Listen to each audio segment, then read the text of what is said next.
Hare Krishna, Hare Krishna, Krishna Krishna, Hare Hare, Hare Rama, Hare Rama, Rama Rama, Hare Hare.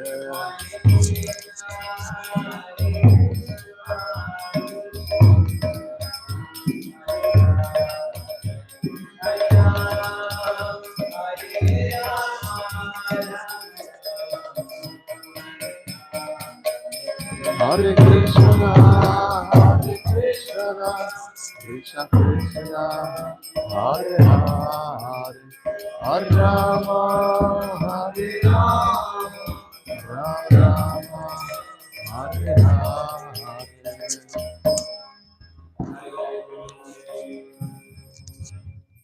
Om Namo Bhagavate Vasudevaya.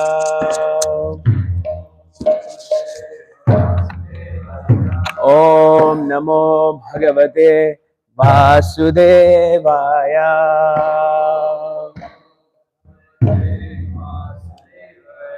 Om Namo Bhagavate Vasudevaya.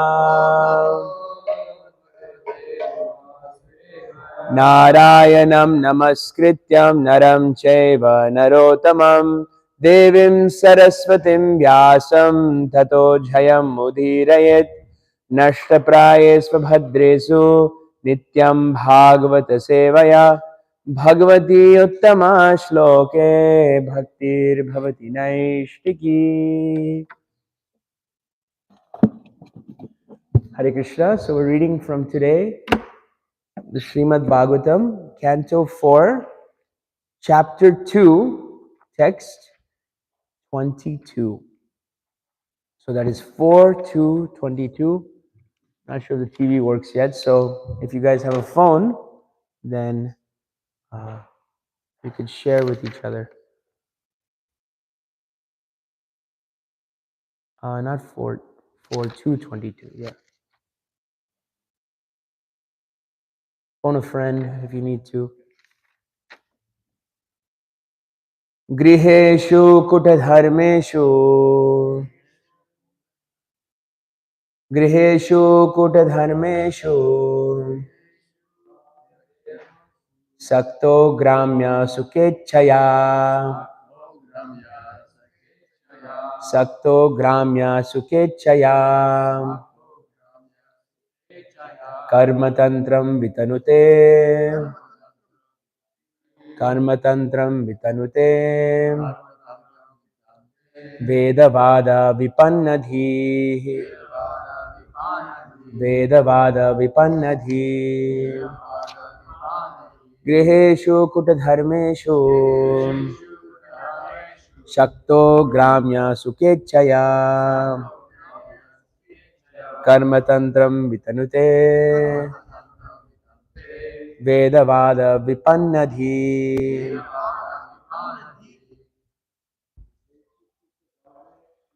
Reshu kutadharmeshu. Sakto gramya sukechaya. Karmatantram vitanute. Vedavada vipannadhi. Griheshu kutadharmeshu. Sakto gramya sukechaya. Karmakantram vitanute. Vedavada vipannadhi. Griheshu kutadharmeshu. Gramya vikechaya. Karmakrantam vitanute. Vedavada Vipannadhi Griheshu Kutadharmeshu Bhakto Gramya Sukechaya Karmatmantram Vitanute Vedavada Vipannadhi. Ladies, Griheshu Kutadharmeshu Bhakto Gramya Sukechaya Karmatantram Vitanute Vedavada Vipannadhi Griheshu Kutadharmeshu Shakto Gramya Sukechaya Karmatantram Vitanute Vedavada Vipan Griheshu. In householder life, Kuta Dharmeshu, of pretentious religiosity, Saktaha, being attracted, Gramya Sukha Ichchaya, by desire for material happiness, Karmatantram, fruitive activities, Vitanute, he performs, Vedavada, by the explanations of the Vedas, Vipannadhi, intelligence being lost. Translation: pretentiously religious householder life in which one is attracted to material happiness and thus also attracted to the art of the superficial explanation of the Vedas robs one of all intelligence and attaches one to fruitive activities as all in all. Please repeat after me. Pretentiously religious householder life in which one is attracted to material happiness and thus also attracted to the superficial explanation of the Vedas, robs one of all intelligence and attaches one to fruitive activities as all in all. Purport by His Divine Grace, A.C. Bhaktivedanta Swami Srila Prabhupada Ki. Persons who identify with bodily existence are attached to the fruitive activities described in the Vedic literature. For examples, in the Vedas, it is said that one who observes the Chaturmasya vow will certainly attain eternal happiness in the heavenly kingdom. In the Bhagavad Gita, it is said that this flowery language of the Vedas mostly attracts persons who identify with the body. To them, such happiness as that of the heavenly kingdom is everything. They do not know that beyond that is the spiritual kingdom or kingdom of God, and they have no knowledge that one can go there. Thus, they are bereft of transcendental knowledge. Such persons are very careful in observing the rules and regulations of household life in order to be promoted in the next life to the moon or other heavenly planets. It is stated here that such persons are attached to Gramya Sukha, which means material happiness, without knowledge of eternal, blissful spiritual life. Om Ajnanatimidandasya Jnananjana Salakaya Chakshurunmilitam Yena Tasmai Shri Gurave Namaha. Sri Chaitanya Manobhishtam Stapitam Yena Bhutale Swayam Rupa Kada Mahyam Dadati Swapadantikam Vandeham Sri Guru Sri Yuta Padakamalam Sri Gurun Vaishnavamscha Sri Rupam Sagrajatam Sahagana Raghunathanvitam Tam Sajivam Sadvetam Savadutam Parijana Sahitam Krishna Chaitanya Devam Sri Radha Krishna Padan Sahagana Lalita Shri Vishakanvitamscha He Krishna Karuna Sindho Deenabandho Jagatpate Gopesha Gopika Kantha Radha Kantha Namostute Tapta Kanchana Gaurangi Shri Radhe Vrindavaneshwari Vrishabhanusute Devi Pranamami Hari Priye Vanchakalpadrubhyascha Kripa Sindhubhya eva cha Patitanam Pavanebhyo Vaishnavebhyo Namo Namaha. Jai Shri Krishna Chaitanya Prabhu Nityananda Sri Advaita Gadadhara Srivasadi Gaura Bhakta Vrinda. Hare Krishna Krishna Krishna Hare Hare Hare Rama Rama Rama Hare Hare. Nama Om Vishnupadaya Krishna Presthaya Bhutale Srimate Bhakti Vedanta Swami Nityanamine. Namaste Saraswate Deve Gauravani Pracharine Nirvishesha Shunyavadi Paschatya Deshatarine.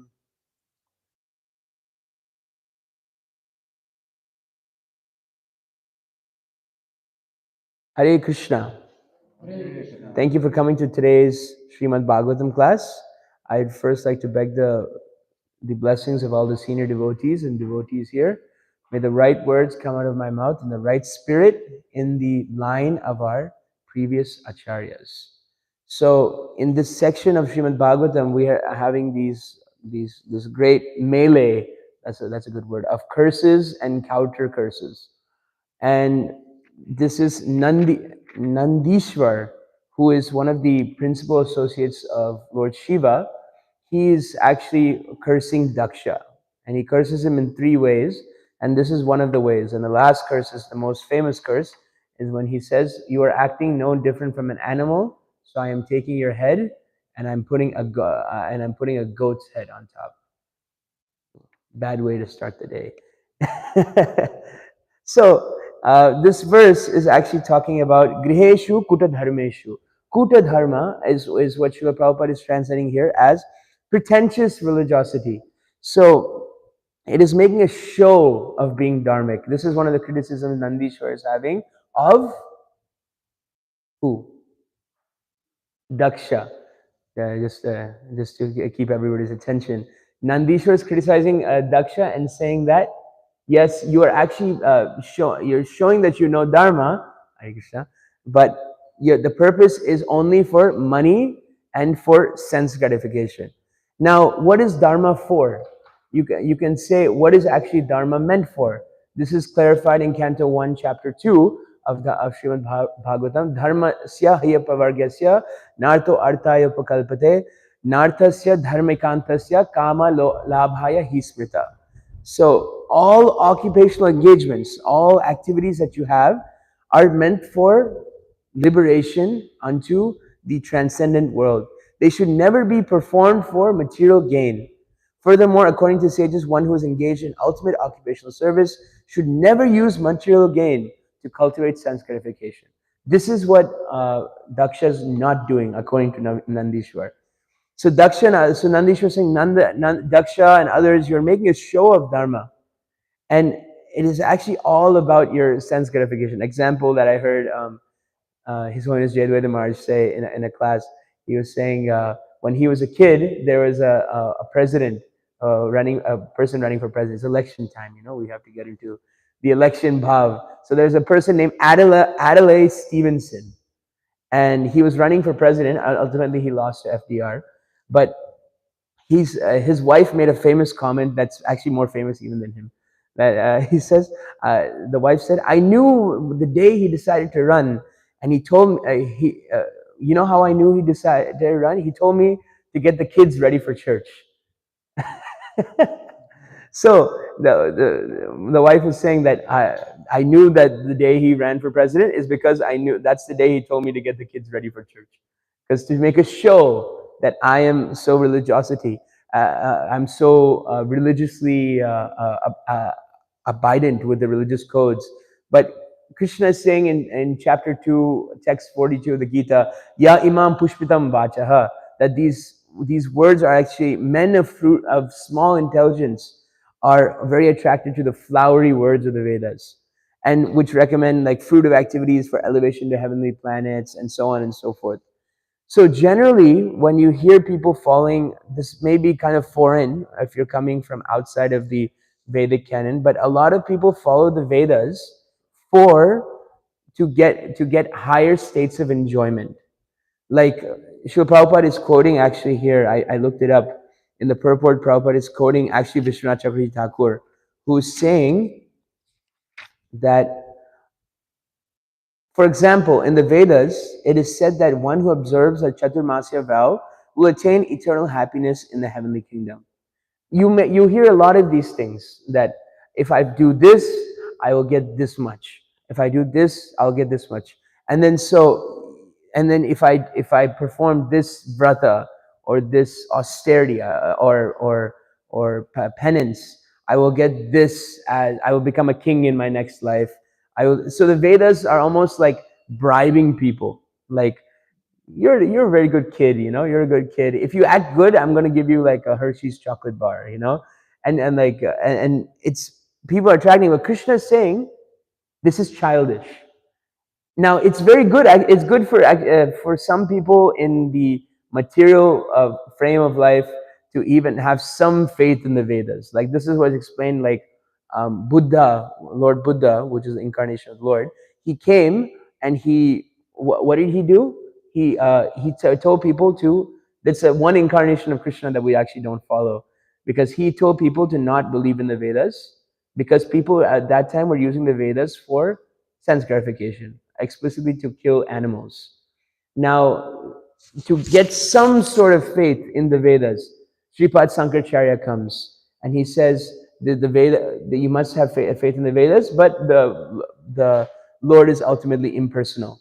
Then there goes to Ramanujacharya, who says you must have faith in the Vedas, but it is uh, what is it? Dvaita. What is Ramanujacharya's philosophy? Vishishta Dvaita. It is qualified non-dualism. And then there comes Sripad Madhvacharya, who comes says this is actually the way it is Dvaita. And then there's Sri Chaitanya Mahaprabhu, who comes, who says it is the truth is actually Achintya Bhed Abhed Tattva. So the point is that the Vedas are bribing people. So it's, in one sense, it may be good for somebody who doesn't know anything. Okay, if I do this one fast, if I'm less sinful for this month or these 4 months, then I'll get some fruit of benefit. But Krishna is actually expecting a higher level of maturity from all of us. I don't know if you remember a few years ago. I mean, this is probably many more years ago. This is I found this in my parents' book, my parents' basement. Like it's like an old copy. There was an Ekadasi book compiled by somebody, and it had like it was compiled by somebody, and it had like many different things that if you perform Ekadasi on this day, it tells you the story.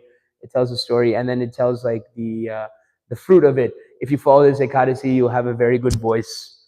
If you follow this Ekadasi, you'll have a very good family. If you follow this Ekadasi, all your things are gone for this life. Actually, for devotees, it kind of goes like it goes above their head, because devotees aren't interested in following Ekadasi for some material gain of having a good voice or having a good family or having a good bank balance. We follow Ekadasi because it gives pleasure to Krishna. Ekadasi is Madhav Titi Bhakti Janani. Yatane Palana Kori. It's proclaimed by Srila Bhaktivinoda Thakur that these days of Ekadasi or Madhav Titis, the festival days of Lord Krishna, they sprout bhakti in the heart. They start Madhav Titi Bhakti Janani. They water the creeper of devotion. So it's not that we perform ultimate fasting or this or so many things for our benefit of getting material pleasure. We do it because it gives pleasure to Krishna.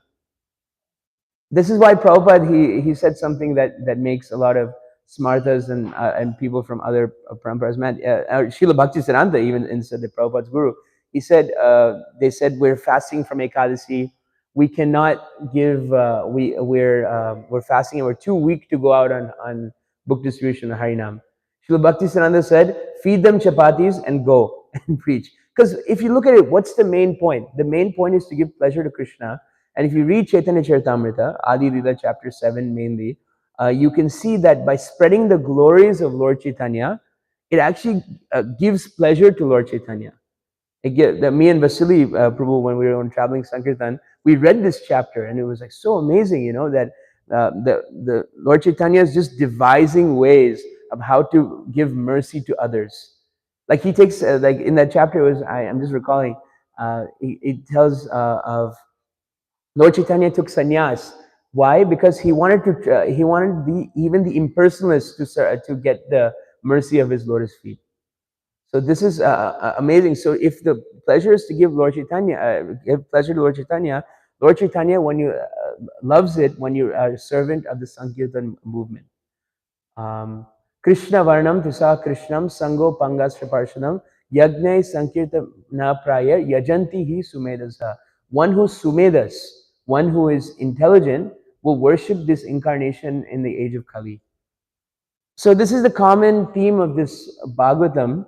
It is the one common theme that I like to really focus on. This is proclaimed in the second verse of the Bhagavatam. Kaitava dharma. Dharma projita kaitavatra paramo nirmatsaranam satam. This is the second verse of Bhagavatam. Now a common question may come up in your head. How can dharma be cheating? How can you have cheating dharma? It's like maybe someone knows the word. It's like two words that don't make sense, like flying pig, you know, or like cheating dharma, or what's another? Cheating guru or fake guru. Guru means real, huh? A paradoxical statement. So what is like a cheating guru? Like a cheating guru is Ajnana Timirandhasya Jnananjana Salakya Chakshurunmilitam Yena Tasmai Shri Guruve Namaha. It's the guru, what he does, according to this verse that we say so nicely, it's like we have a cataract. Like I don't know if in India, you see many people with cataracts, eyes become white. And the expert physician takes the scalpel and he takes the cataract out and the person can see again. Everybody know this? So what does the guru do? The guru takes the expert scalpel of gyan, om ajnana timrandasya, of knowledge, and he peels it back and you can see. That is what a real guru does. A cheating guru, he may accept the be accepted as guru and he may get the perks of a guru, but what does he not do? He doesn't remove the ignorance. This is how you can clearly see if your guru, the path that you're practicing. But Krishna consciousness or spirituality is actually very simple. If your guru is true, then he'll take away avidya. He'll take away ignorance, and then you'll be like Bhagavatam. It says in first canto, second chapter. How do you know your spiritual practice is going good? Good. Your attachment to material objects becomes less. This is in Canto 1, Chapter 2, right? Maybe I'll find a reference. It's one of those famous.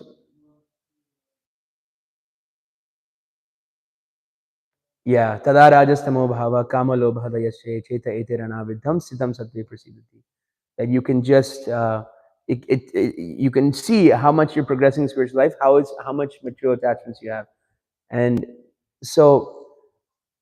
Like for example, like a cheating guru, you can think a lot about this. There's a whole section in the Science of Self-Realization called "Saints and the Swindlers."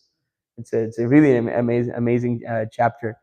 So a cheating guru, he may be taking advantage for like the perks of the guru, or more commonly in India, he may be a ceremonial guru, like someone who performs like a ceremonial function. I think most people from a Indian family have someone who is a ceremonial spiritual master. But his job, he has never opened up our eyes from the by illuminating us from the torchlight of knowledge. So Guru is one who points out this cheating mentality in all of us, and he weeds it out. He's the ultimate gardener. He's a gardener. An expert gardener knows how to plant the seeds, but also knows how to take out the weeds. So an expert guru, expert spiritual master, is both. There's a verse in the Sri Chaitanya Charitamrita, Adi Lila, chapter 1, text 99. Eka Bhagavata Bhada, Bhagavata Shastra, Ar Bhagavat Bhakta Bhakti Rasa Patra. That's saying there's two types of Bhagavatams. There is the book Bhagavat, and then there's the person Bhagavat. And what is the nature of this person Bhagavat? He's Bhakti Rasa Patra. Bhakti, he's a receptacle of Bhakti Rasa. So both of these are in relationship with Bhagavan, but if I ask you a question, who is more important? Now this may be a controversial question. Who is more important, the book Bhagavatam or the person Bhagavatam? Hands up if you think book Bhagavatam. Hands up if you think person Bhagavatam. A few of you didn't raise your hands, so you don't think any of them are important. Okay, let's go. Let's go again. Who is more important, book Bhagavatam? Who is more important, person Bhagavatam? Who thinks it's not they're equal? Who thinks none of them are important? So actually, it's amazing. It's like it seems kind of bewildering for kind of who doesn't have faith. But Sri Chaitanya Charitamrita says the book Bhagavatam, in this verse it says Eka Bhagavat Bada. Bada means big. Is Bhagavata Shastra. It means the book Bhagavatam is actually the best. But Srila Prabhupada is saying that actually the person Bhagavatam is best. But how do you reconcile these? Is Prabhupada going against Srila Krishnadas Kaviraj Goswami? Actually, no. He's just emphasizing a different point. So let's emphasize from the book Bhagavatam's importance. The book Bhagavatam is very important because the person Bhagavatam has his authority. His only authority to speak is his reliance and his adherence to the book Bhagavat. That's the person Bhagavat's adhikar, his qualification. But also the devotees are dependent and non-dependent on the book Bhagavatam in one sense. Because a pure devotee is like we have the power, like many people say, where is Srimati Radharani in the Bhagavatam? Her name is not even there. And then so through the mercy of our previous acharyas, they have unlocked the Bhagavatam. And you can find very powerful verses, and we have references for Bhagavatam, like what is it? Anya Radhita Nunam Bhagavan Harishvaraha Yanno Vihaya Govinda Prito Yam Anyadraha. And it's saying this is 10:30:28, and our acharyas are unlocking that and saying that Anya Radhita Nunam, that Radha's name is mentioned there, but it is in a hidden form, and for many reasons I won't get into why it's in hidden form. So the person Bhagavatam is, but Prabhupada says actually to one Sarva Bhavana Prabhu in one reference, Prabhupada said, the Sarva Bhavana Prabhu asked Prabhupada, why is person Bhagavat more important? And then he said, Prabhupada just picked up his ear, he held his ear, and he said, can book do that? Can book do that? He said, person Bhagavat can catch your ear.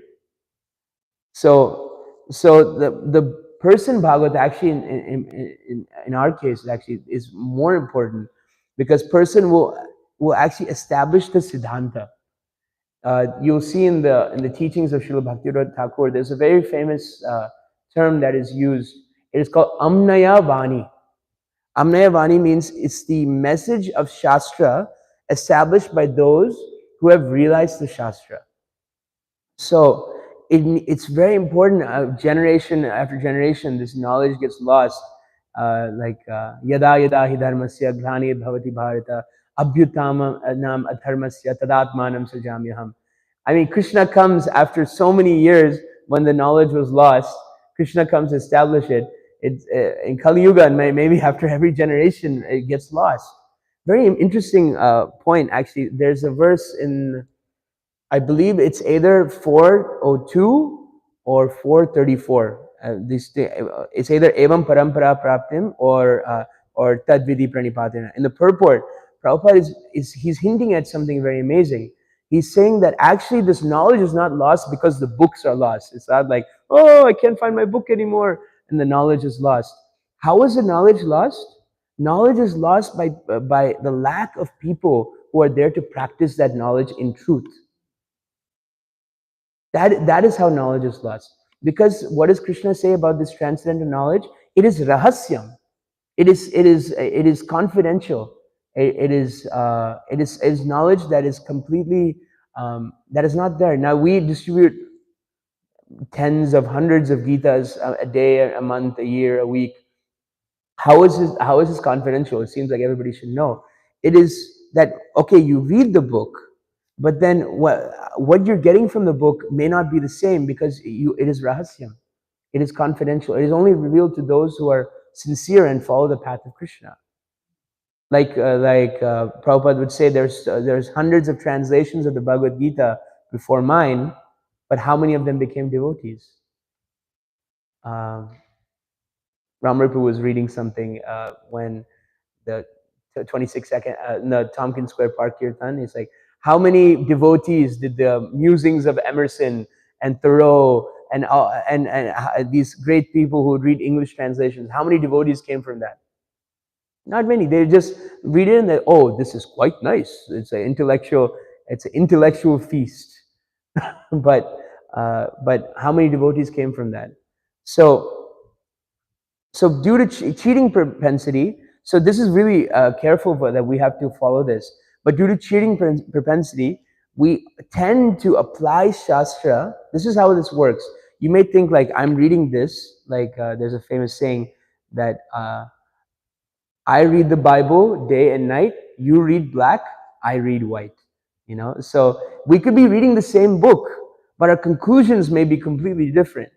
So due to our cheating propensity, we apply Shastra and then we come with conclusions because of our cheating propensity that our life is meant to enjoy. That, like, this is, some people, they take Shastra out of context. They take Shastra with, but this is what the real meaning is. But you need a person, Bhagavat, to come and explain the Bhagavatam to get the message of the Bhagavatam. The light of the Bhagavatam comes through a devotee. So, like this whole month, we're thinking about the heavenly planets, right? In our meditation on Lord Damodar, the heavenly planets. Many people think of it's like.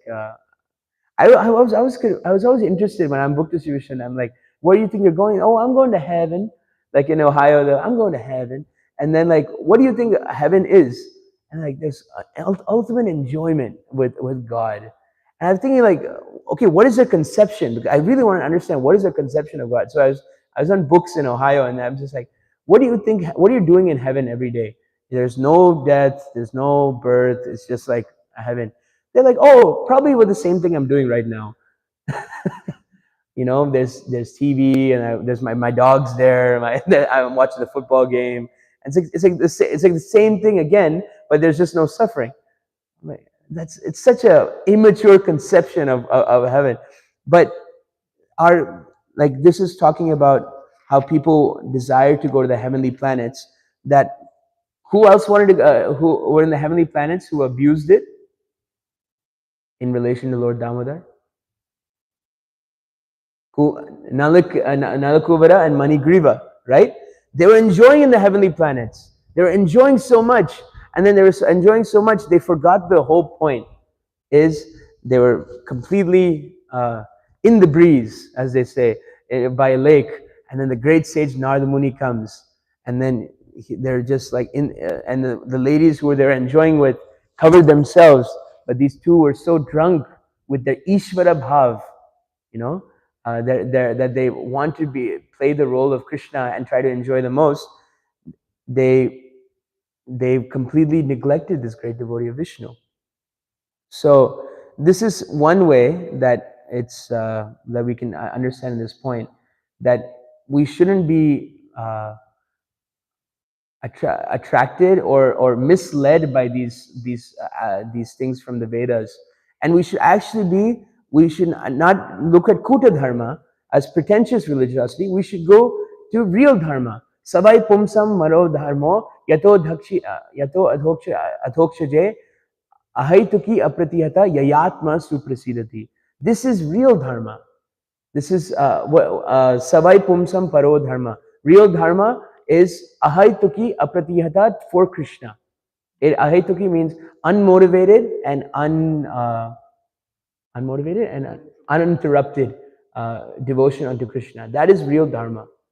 Because why is that the real dharma? Jivera surupa hoy Krishna nitya das, jivera tatashta shakti beheda ved prakash. That is, the Sri Chaitanya Charitamrita proclaims that the swarup, the natural function of the living entity, is to be a servant of Krishna. And if you identify that servant of Krishna as your natural position, anything you do in this world, your dharma, your action in this world, whether it's brahmachari, grihastha, vanaprastha, sannyas, brahmana, kshatriya, vaishya, shudra, the only point in life is to realize that point, is to realize jivera suhoy Krishna nityadas. We can say it like how we say, like, we're not the body, we're the soul. We can say it many times, but to actually put that into process, that is to put it into action, that is actually the point of spiritual practice. So I just wanted to also just think about this pastime of Daksha. It's one of the most amazing pastimes in the Bhagavatam. It goes 7 chapters, this section. So I hope there's going to be a lot more discussion and chewing and relishing of this section. So if we can think about the concept of spiritual wealth in this pastime. On a philosophical level, that we have a lot of wealth, but doubts may arise to drop us in determination, and in severe ways it can also lead us away from the path. So Daksha made the mistake of offending who? Lord Shiva. And that actually took him away from the path. You have to be very careful when you're walking the path of bhakti, when you're on the path of bhakti. On a relational level, I'm just reading something from a book. On a relation level, we have to be very careful how we interact with the holy name, the holy places, our responsibilities, and other devotees. Nam, Dham, Seva, and Sadhus. In each of these ways, there's ways to commit offenses.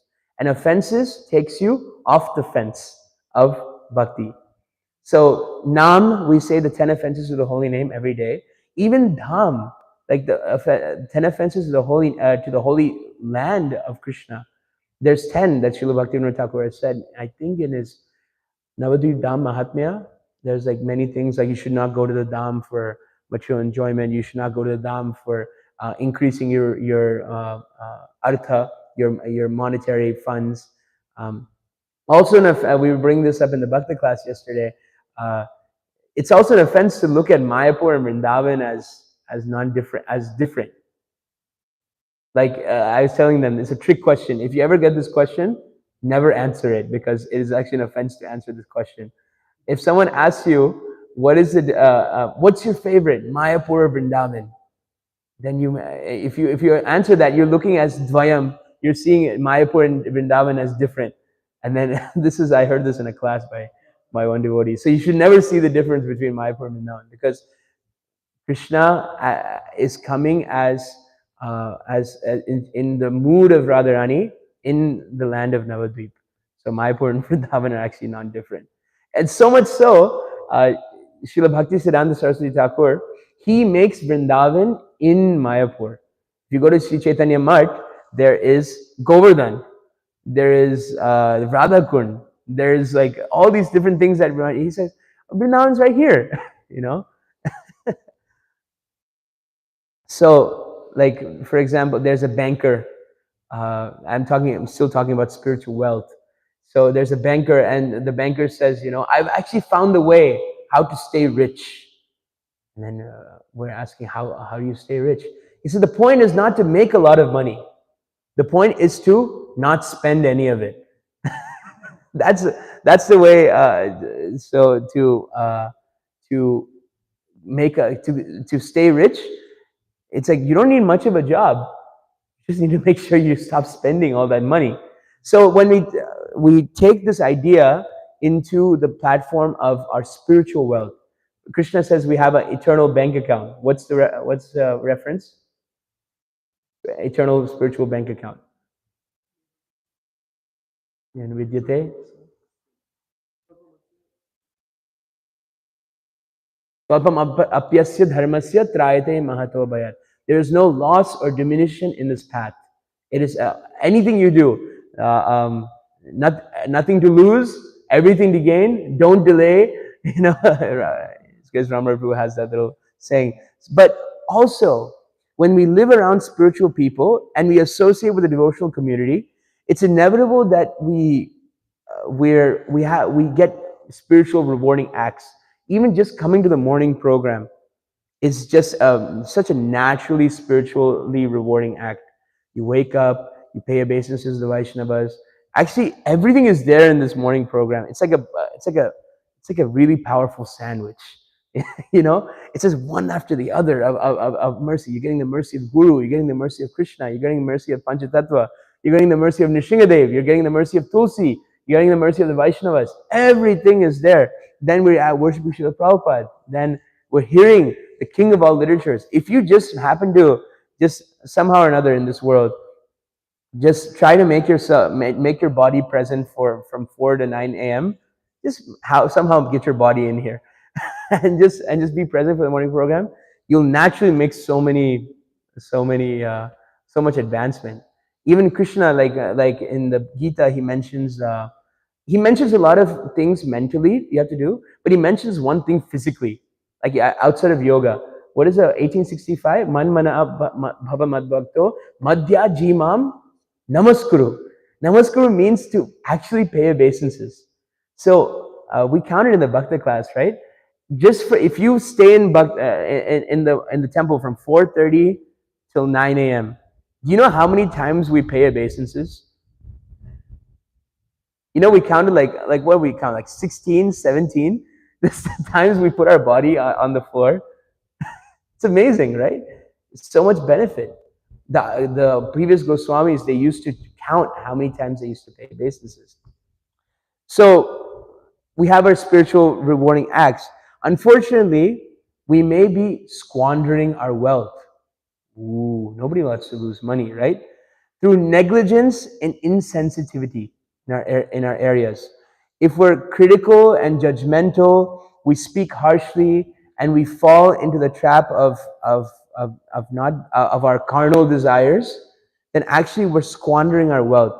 And I just want to read 4 different types of offenses that I'm getting this from the book Bhagavad by His Holiness Swami Bhagavan Keshav Maharaj. And he's saying there's 4 different types of offenses that we should actually be aware of. First one, there are internal offenses. These internal offenses, these are negative and unfavorable thoughts that we may harbor against others. We may neither express them nor do we act upon them, but they don't yield any reaction. Actually, it's clarified that actually offenses in the mind in Kali Yuga, they don't count. But you must be afraid, you must be kind of wary, because they often are the beginning of bigger things. So if you have a negative mentality towards somebody, it more likely than not, this thing will come out in one way or the other. You lash out somehow. So those are internal offenses. Then there are unknowing offenses. There are offenses that manifest without even one's intention. You don't intend to offend them, but just naturally by your actions, it just happened to happen. So such offenses go unseen from our perspective, but doesn't mean that there's no reaction. So we must be very careful on this path. Then there's number 3. What's number 1? internal offenses. Second is unknowing offenses. Number three is inadvertent offenses. Offenses that sometimes we act in ways that are inadvertently uh, offensive to people. We see we're seeing their disapproval. We can always see clarity and forgiveness, and in this way resolve our issues before they manifest into something bigger. A devotee is always ready to take the humble position and apologize to others. Like my Guru Maharaj, he has a famous saying, "I live to be corrected." If we have that, let's all say it together. I live to be correct. Louder. I live to be correct. So powerful, right? It's like if you just have that idea of I can be wrong. I'm not Krishna. I'm not Purusha. I have the possibility of being wrong. Then actually all the pressure is taken off you. You're human. Human is to err, to always commit error. The fourth one is the most egregious offense, is causing deliberate offenses to people. These are the most severe, which we intentionally speak or act in a way which causes others to be agitated or disturbed, as we have heard through Daksha's little ballad that he has done to blaspheme Lord Shiva. He has said so many mean things, that like usually you hear those things like on social media, like you're a crematorium, but Daksha is just telling him straight to his face. And what is Shiva's reaction? Shiva's reaction is just silence. So, but these offenses, we have to be very careful at them, because Krishna himself says in the Gita 12:15, what is 12:15? A devotee is not put into hardship or toughness. Someone look up 12:15. Yeah, yasman nod vijate loka nod vijate chaya, harsha marsha bhayot veger, mukto ya sachame priya. This translation of 12:15. He by whom no one is put into difficulty and is not disturbed by anyone, who is equal poised in happiness and distress, fear and anxiety, is very dear to me. So if we're constantly putting others into anxiety, like if I think we all know some people, they walk in the room, you're like, oh no. So you don't want to be that guy or that gal that when you walk in the room, you're like, oh my gosh, this guy again. Yeah. Krishna himself saying is by whom no one is put into difficulty and is not disturbed by anyone.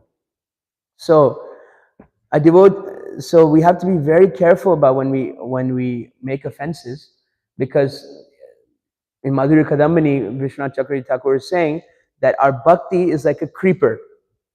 A creeper, what is the nature of a creeper? Is that it relies on something, right? You've seen like those plants that grow on a wall. So our creeper is growing on the wall of the mercy of the devotees, the Vaishnavas. So when if we offend the wall, if we bite the hand that feeds us, then what happens? Our creeper falls down, and then an elephant comes and tramples it because you have done Vaishnava Aparad. And then any bhakti that you have done so far, it's not like it's gone, it's still there, but you're not able to access it. It's like a frozen bank account. It's like you have so much fun, you have so many funds, but it's frozen. Someone was giving that in the class. You were giving that in the class. So we have to be very careful about these offenses. So we talked about different types of Bhagavatas. We talked about real Dharma, Kuta Dharma, pretentious Dharma. We spoke about different types of the heavenly planets. Then we talked about the four offenses. Sandesh, you think you can get all four offenses? Internal offenses, unknowing offenses, inadvertent offenses. Phone a friend, phone a friend. Deliberate offenses. Extra halwa for all of you. So I'd like to pause there. Is there anything that may continue the conversation and add more clarification? Yes.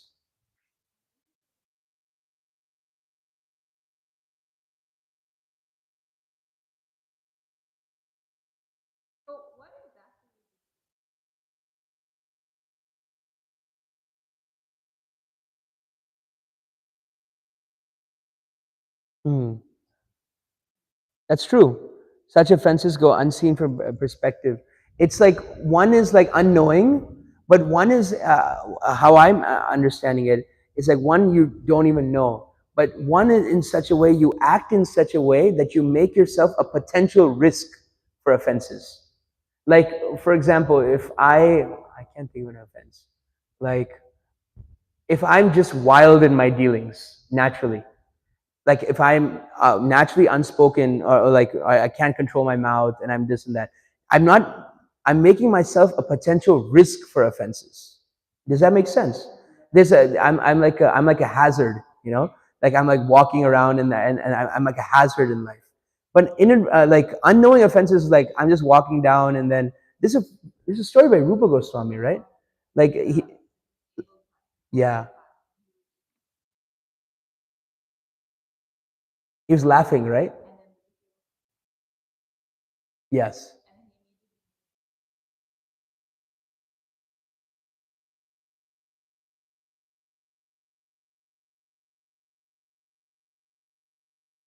Yeah, so this is like an unknowing offense. But then there's offenses that you're just acting wild and you don't know and you're making yourself a potential risk for offenses. Unknowing offenses, these are offensive acts which manifest without one's intention to, and which one is completely oblivious to. Someone is offended by us and we don't even know. Such offenses go unseen from our perspective, but the fact that others have been affected means there will be a reaction in our life.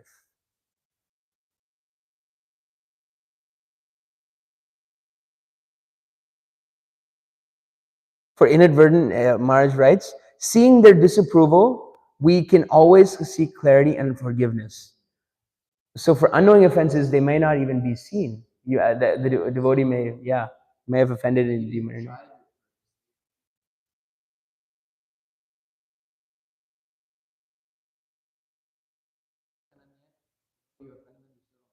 Yeah, yeah. Any other questions, comments? Krishna Kripa Prabhu?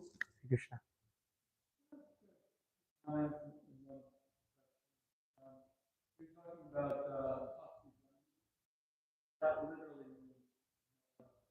Mother devotion.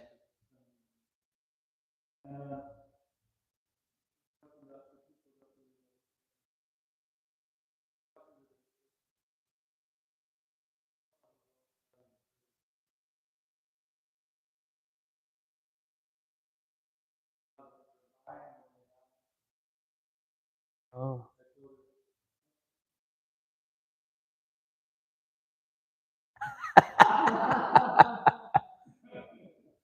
I'll just say for the online audience, Krishna Prabhu said, don't think you'll be enjoying lamb chops with Jesus.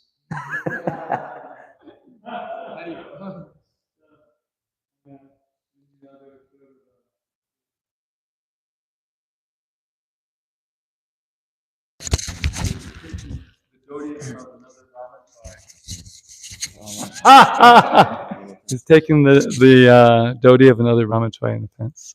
I think that's okay. Sandesh, which one would you put that as internal offense, unknowing offense, inadvertent offense, or deliberate offense? Which one, Sandesh? Which one would you put it in? I would say internal. Huh? Internal offense. It's an internal offense. Taking a can be on level of Taking the mind. dhoti of another brahmachari? You took their dirty in your mind. I mean, it all begins from the mind. Okay, I wanna. I would say it is a deliberate offense, or it's an unknowing offense because maybe you thought that dhoti was yours. Because I mean, yeah, that's why. I would recommend everybody. I learned this from His Grace Tulsi Prabhu. Is in the corner of your dhotis, just write your name on. Write your name. Because I've had this circumstance. I've come for the morning program. I'm just looking at my shelf. There's my dhoti's gone, my kurta's gone, and I'm not going to say which bhakta, but someone like I'm a big guy, and this skinny little bhakta is wearing my. Oh, I thought it was mine. You know, I had no clue. Anyway, anything else, Prabhu? You can also rip it a little bit. You can rip it. You can make a stamp. Like modern problems, modern solutions. Devotee problems, devotee solutions. Just rip the dhoti a little bit. Now what? Now, Prabhu, you've exposed yourself. If now everybody's gonna rip their dhoti, now you're gonna. Now everybody's gonna hear this. Don't give your secrets out so easily. So, Grantaraj Śrimad Bhāgavatam ki, Srila Prabhupada ki, Tagore Premanande. Hari Hari Bol.